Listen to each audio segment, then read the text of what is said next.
Oke, masih dengan Profesor Kardus, tak berijazah tapi jenius. Amerika Serikat dan Rusia, siapa yang tak kenal mereka?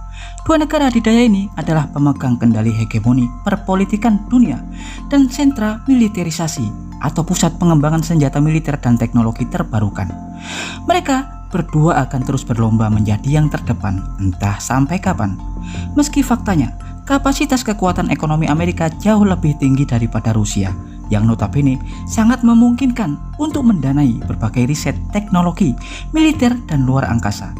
Tapi jangan pernah sepelekan kemampuan para pemikir, inovator, penemu, ilmuwan Rusia. Diketahui, sejak revolusi Maret atau Bolshevik pada 1917 yang berhasil meruntuhkan kedinastian Tsar Rusia Romanov, hingga kemudian terbentuknya Negara Republik Sosialis Soviet.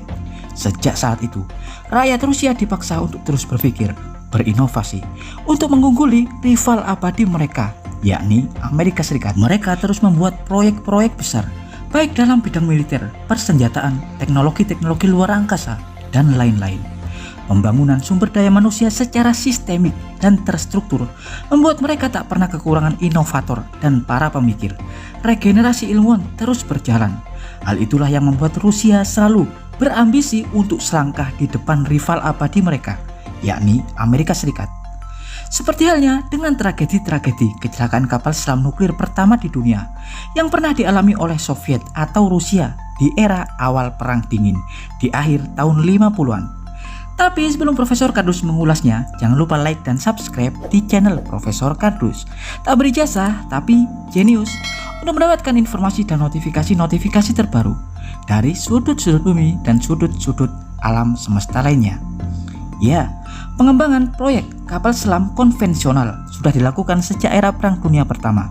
Negara-negara seperti Jerman, Inggris, Amerika Serikat, Rusia, bahkan Jepang terus melakukan pengembangan untuk meningkatkan kemampuan atau kapabilitas alutsista bawah laut mereka tersebut.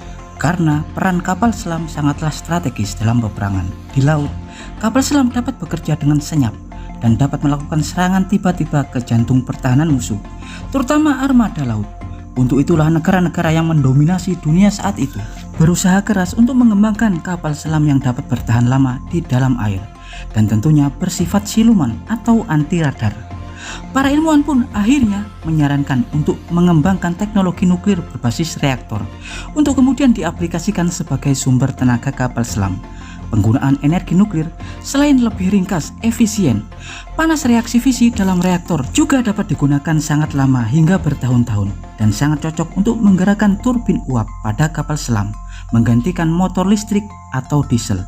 Negara besar seperti Rusia, Amerika Serikat, dan Jerman saat itu langsung tancap gas untuk pengembangan alutsista strategis ini yang dimulai pada era 1940-an.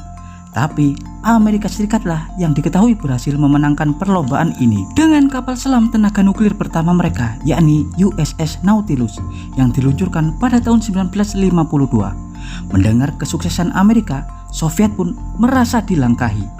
Hingga 7 tahun kemudian, tepatnya 1959, Soviet pun akhirnya berhasil mengembangkan dan meluncurkan kapal selam nuklir pertama mereka, yakni K-19 atau Project 658. Meski faktanya akhirnya diketahui dalam dokumen rahasia yang disembunyikan setelah bubarnya rezim Uni Soviet tahun 1991 tentang sebuah tragedi kecelakaan kontaminasi radiasi yang menewaskan banyak kru kapal selam Soviet pertama tersebut, yakni K-9.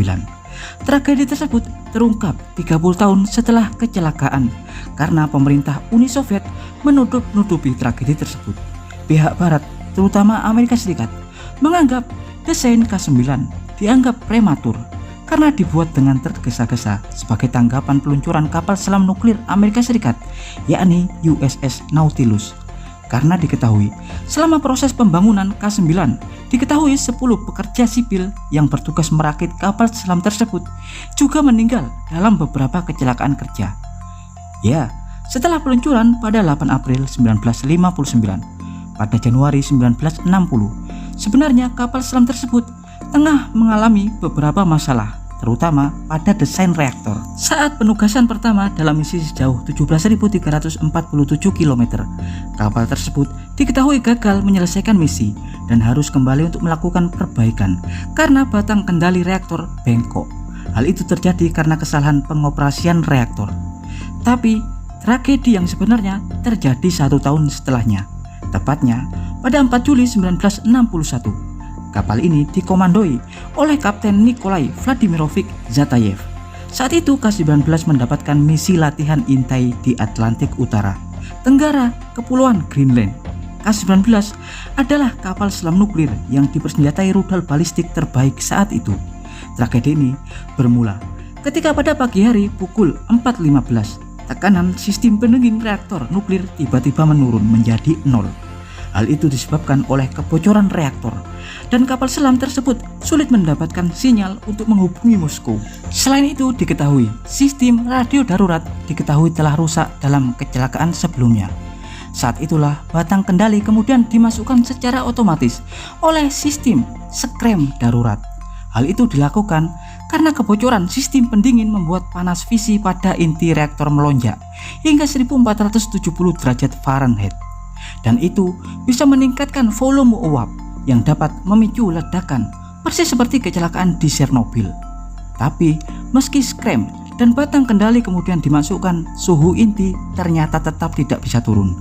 Kapten pun akhirnya memutuskan untuk mengambil resiko dengan cara memerintahkan kru teknik untuk memotong katup ventilasi udara, lalu menggantinya dengan cara mengelas pipa saluran air agar air dapat mendinginkan inti. Dan hal itu akhirnya berhasil.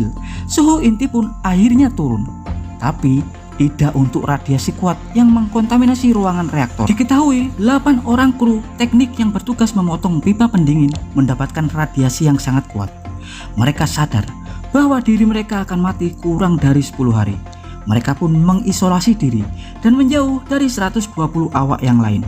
Ke-8 orang tersebut memaksa agar kapten membunuhnya karena tidak kuat dengan siksaan radiasi yang menggerogoti tubuh mereka. Benar saja, 10 hari setelahnya, ke-8 operator teknik tersebut satu persatu akhirnya meninggal di dalam kapal selam.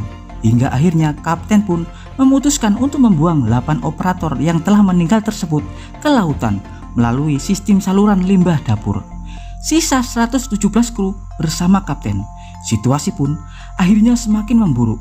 Mereka terjebak di kedalaman Atlantik tanpa komunikasi.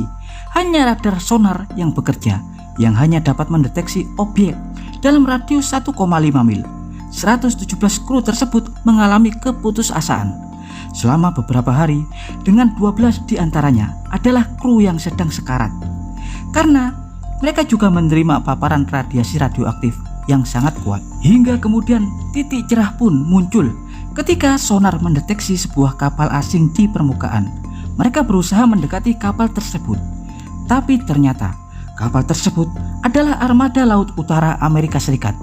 Kapten menolak untuk meminta bantuan. Saat itu, Soviet adalah rival utama Amerika Serikat. Kapten tidak ingin teknologi kapal selam Soviet jatuh ke tangan Amerika Serikat. Mereka pun kemudian melanjutkan berjalan ke selatan. Banyak dari kru yang mencoba untuk memberontak. Untuk menghindari kerusuhan atau konflik dalam kapal, kapten pun memerintahkan membuang seluruh senjata di dalam kapal selam lewat sistem pembuangan dalam dapur. Hingga beberapa hari kemudian, akhirnya ada kapal perang Soviet yang sedang berpatroli. Setelah mendapat atau merespon ping atau sinyal darurat dari K-9, mereka pun akhirnya ditarik kembali ke Uni Soviet. 117 kru yang tersisa diketahui mendapatkan paparan radiasi radioaktif berat. Tapi 14 di antara mereka lah yang mengalami kondisi paling kritis hingga meninggal 22 hari kemudian di rumah sakit Moskow. 102 kru yang selamat diminta untuk merahasiakan tragedi tersebut, bahkan kepada keluarga mereka. Mereka terus mendapatkan pengobatan jangka panjang. Umumnya mereka meninggal di kemudian hari di usia di bawah 50 tahun dengan diagnosa berbagai penyakit. Salah satunya adalah kanker akibat kontaminasi radioaktif. Ya, tragedi tersebut terus dirahasiakan hingga pada tahun 1991 setelah Soviet runtuh. Dokumen tentang tragedi tersebut akhirnya ditemukan. Ya, dan demikian adalah informasi singkat dari Profesor Kardus tentang tragedi K-9. Profesor Kardus dari galangan kapal selam Rusia mengabarkan